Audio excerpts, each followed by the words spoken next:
ngayon ako makaka-upload. And sorry sa mga viewers ko, sa mga followers ko. Sorry na hindi ako naka-upload kasi busy kami.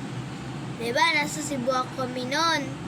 Tapos, nakauwi na kami sa Manila. Sorry pa, Os. Ito yung mga TikTok niya. Tapos, TikTok ko yan. Ay, no, wait lang.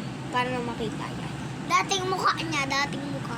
Di ko yung mukha, guys. Siya yan. So, guys, pasensya na kung hindi ako naka-vlog. So, sorry din kung hindi ko ito ma-edit. Thank you sa mga viewers, sa mga followers ko dyan. Thank you!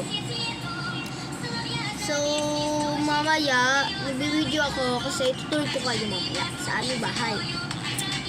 Parang bahay namin siya, pero may tindahan kami. Hindi ko naman po yung kinakahayaan na may tindahan kami. Maganda nga po yun eh. Malilibang ka. Maaano ka po. Libang tayo yun eh. Visit ka. Malilibang! Yung makakatulala ka.